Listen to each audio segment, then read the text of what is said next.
नमस्कार, मैं रीमा प्रसाद। इस वक्त आपको दिखाएंगे रूस यूक्रेन युद्ध से जुड़ी हुई खबरें। नमस्कार, आपके साथ मैं हूं सबीना तामंग देशमुख। रूस यूक्रेन महायुद्ध के बीच आज की सबसे बड़ी खबर से शुरुआत करेंगे, जहां आज क्राइमिया ब्रिज पर एक और बड़ा हमला हुआ और इस हमले के बाद रूस की सीना में बेचैनी है। पुतिन ने शाम में बड़ी बैठक बुला ली है और इस बड़ी बैठक में क्राइमिया ब्रिज पर हुए हमले के बाद के हालात का जायजा लिया जाएगा। बताया ये भी जा रहा है कि पुतिन ने यूक्रेन पर हमले तेज करने के ऑर्डर एक बार फिर दे दिए हैं। रूस के क्रीमिया आइलैंड को क्रॉस्नोडार क्षेत्र से जोड़ने वाले ब्रिज पर एक कार में आज विस्फोट हुआ और जिसकी वजह से कार में मौजूद 2 लोगों की जान भी जा चुकी है, एक बच्चा जख्मी है। देखिए, क्रीमिया पुल पर हुए हादसे के बाद यातायात रोक दिया गया था। फिलहाल इस वक्त हालात क्या कुछ हैं, उस पर बड़ी बैठक की जाएगी। और आज बात उस धमकी की जिसे जेलेंस्की से ज्यादा अमेरिका को बहुत गंभीरता से लेना चाहिए। पुतिन ने कह दिया है कि क्लस्टर बम वाली मदद का जवाब बहुत खतरनाक तरीके से दिया जाएगा। तो वहीं जेलेंस्की ने कहा कि अमेरिका से जो नए बम मिल रहे हैं उनसे रूस की सेना का टारगेट यहां सेट होगा। ऐसे में सवाल तो ये उठता है कि क्या पुतिन क्लस्टर बम का गुस्सा पूरे यूरोपियन कंट्री पे निकालने जा रहे हैं।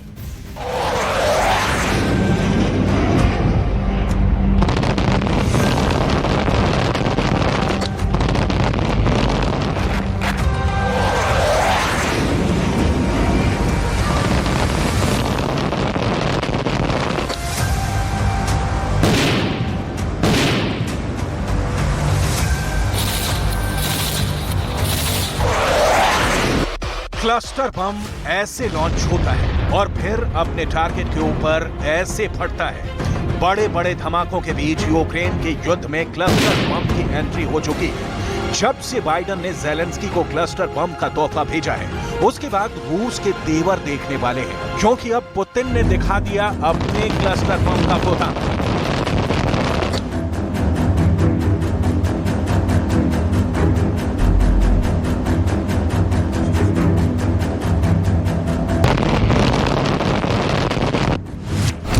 हथियार गोदाम में क्लस्टर बम का बड़ा स्टॉक रखा हुआ है। ये बात पुतिन ने बताई है कि उनका क्लस्टर बम अमेरिका से भेजे गए क्लस्टर बम से ज्यादा खतरनाक है। पुतिन के गोदाम में एक नहीं 10 तरह के क्लस्टर बम है। पुतिन का क्लस्टर बम ऐसी मौत देता है जिसे देखकर रूस के दुश्मनों की रूह कांप जाएगी।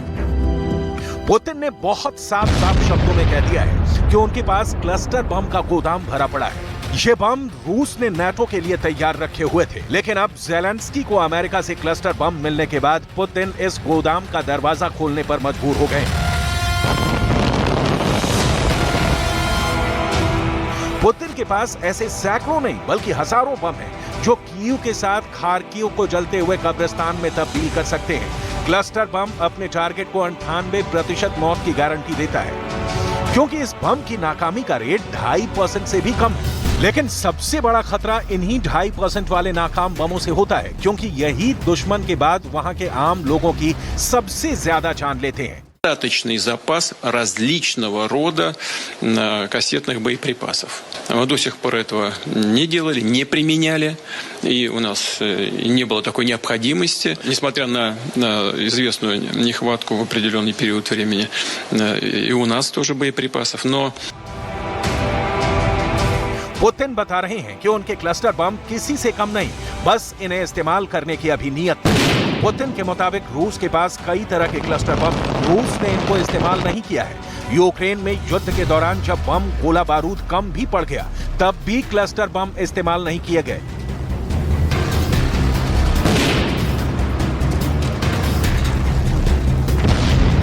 लेकिन अब पुतिन क्लस्टर बम का जवाब क्लस्टर बम से देने के लिए तैयार है। अगर ये बम इस्तेमाल किए गए तो ये अमेरिका का क्लस्टर बम बनाम रूस का क्लस्टर बम वाला युद्ध होगा, और फिर धमाकों की ताकत तय करेगी कि किसके बम में है कितना ज्यादा दम। रूस पहले ही साफ कर चुका है कि अगर रूस की फौज पर क्लस्टर बम से वार किया गया तो 10 गुना ताकत से जवाब दिया जाएगा।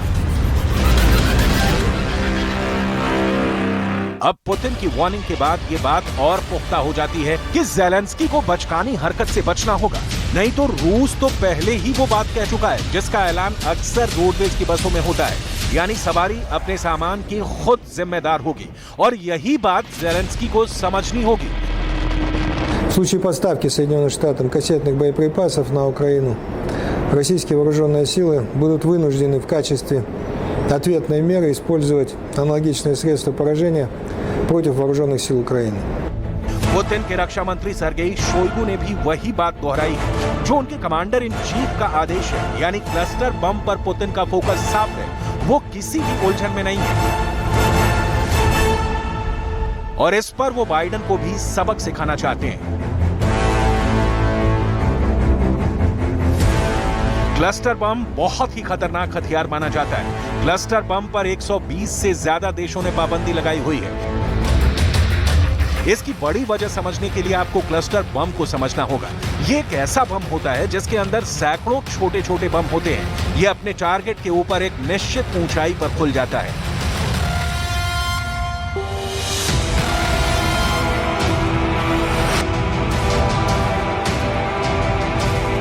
और उसमें से फिर लॉन्च होते हैं सैकड़ों मौत बरसाने वाले बम जो क्लस्टर बम की तरह अपने टारगेट पर टूट पड़ते हैं। इनमें से कई बम फटते हैं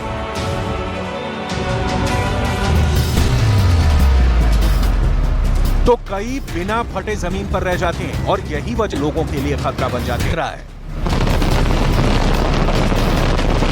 Cluster munition is a controversial weapon that more than 120 countries have agreed to ban because the munition itself, once it lands on the ground, releases little bomblets that some of them don't explode and can kill or maim children or adults, farmers, civilians, years after a conflict is ended.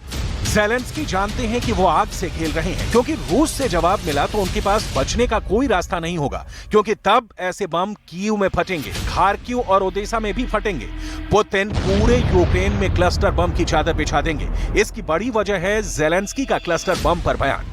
Zelensky Lithuania में हुई NATO की बैठक में कह चुके हैं कि वो क्लस्टर बम का इस्तेमाल रूस के फौजी ठिकानों पर करेंगे और पुतिन इसे बर्दाश्त नहीं करेंगे। ये बात щодо кластерних снарядів – це на використання суто по військових цілях, суто на тимчасово окупованих територіях України. Це контрольовано і ніде більше не використовується. Ну, повинна бути справедливість. Дивіться, в цьому немає справедливості, то що агресор окупував нас. ज़ेलेंस्की मुसीबत वाला दरवाजा खोलना चाहते हैं। ज़ेलेंस्की वो दरवाजा खोलना चाहते हैं जिसमें दाखिल होने पर सिर्फ और सिर्फ मौत और भीषण युद्ध वाली तबाही मिलेगी। इस दरवाजे में दाखिल होना ज़ेलेंस्की के लिए आत्मघाती कदम जैसा होगा क्योंकि इस दरवाजे की दूसरी तरफ पुतिन अपना क्लस्टर बम लेकर कि पुतिन के बम ज़ेलेंस्की को मिले क्लस्टर बम से कई गुना ज्यादा घातक है।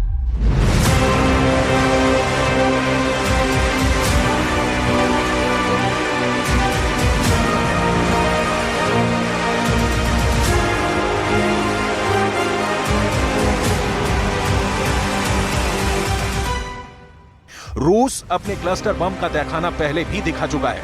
इसे पुतिन का तहखाना कहा जाता है। ये पुतिन का बहुत ही सीक्रेट अड्डा है और यहाँ का वीडियो पहले भी ज़ेलेंस्की और बाइडेन को भेजा जा चुका है। ये है कैब 500। ये रूस का लेजर गाइडेड बम है।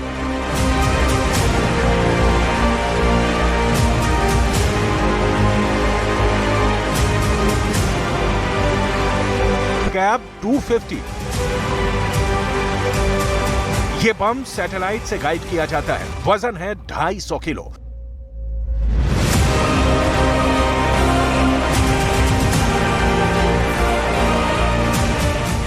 और ये बम देखिए, कैब 500 का टीवी कमांड गाइडेंस वाला बम है जिसे लाइव कैमरे से मिलने वाले वीडियो के जरिए गाइड किया जाता है। पुतिन ने अपनी हथियार फैक्ट्री की नुमाइश हमेशा की है। पुतिन ने दुनिया को हमेशा बताया है कि उनके पास मिसाइल और बम की कोई कमी नहीं है। पुतिन अपने सबसे खास दिमित्री मेदवेदेव से इन गोदाम का दौरा करवाते रहते हैं। दिमित्री मेदवेदेव रूस के राष्ट्रपति रूस की हर हथियार फैक्ट्री का जायजा ले रहे हैं। अभी दिमित्री मेदवेदेव रूस की सुरक्षा परिषद के डिप्टी चेयरमैन हैं। पुतिन ने अब तक इसमें टैंक भी बन रहा है, इसमें मिसाइल भी बड़े मिशन मोड पर काम चल रहा है। पुतिन यहाँ जरा भी देरी नहीं चाहते। पुतिन फैक्ट्री में क्या क्या बन रहा है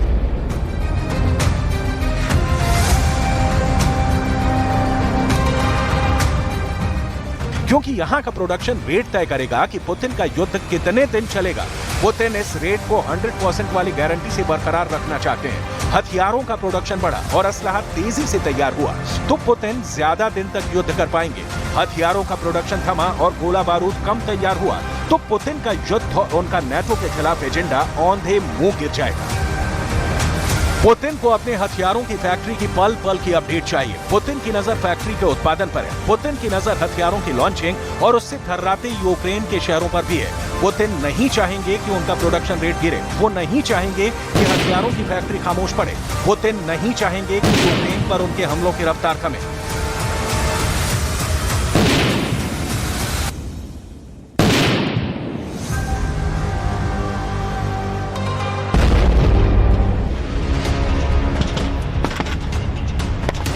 अब गोदाम के साथ यही तेजी फील्ड पर भी देखी जा रही है, जहां हथियारों की टेस्टिंग से लेकर भर्ती हो रहे नए सैनिकों की ट्रेनिंग हो रही है। यहां की निगरानी की जिम्मेदारी भी पुतिन ने दिमित्री मेदवेदेव को दी है।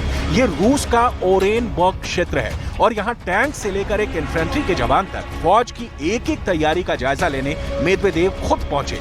मेदवेदेव ने देखा कि टैंक पर कैसे ट्रेनिंग दी जा रही है, बख्तरबंद गाड़ियों को लेकर क्या तैयारी है और नए सैनिक कैसे तोपखाने में काम कर रहे हैं, क्योंकि यही फौजी हैं जो बहुत जल्दी ही यूक्रेन के किसी मोर्चे पर तैनात किए जाएंगे। दिमित्री मेदवेदेव के इस सीक्रेट दौरे की खास बात ये रही कि वो फौजी वर्दी में इस अड्डे पर पहुंचे। मॉस्को से करीब 1200 किलोमीटर दूर दक्षिण में इस अड्डे पर फौज की नई टुकड़ी तैयार हो रही है। बहुत जरूरी है कि उन्हें हर उस हथियार के बारे में काउंटर करने की ट्रेनिंग दी जाए जो ज़ेलेंस्की और नाटो यूक्रेन में इस्तेमाल कर रहे हैं या फिर उन्हें इस्तेमाल करना चाहते हैं। जाहिर है इसमें क्लस्टर बम भी है। यहाँ फौज को परमाणु हमले के दौरान बचने की ट्रेनिंग भी दी जाती रही है। क्लस्टर बम तो उसके मुकाबले छोटी सी चीज है, लेकिन पुतिन ने अब अपने इरादे से जाहिर कर दिया है कि अगर उनके सैनिकों पर क्लस्टर बम गिराया गया तो वो ज़ेलेंस्की को माफ नहीं करेंगे।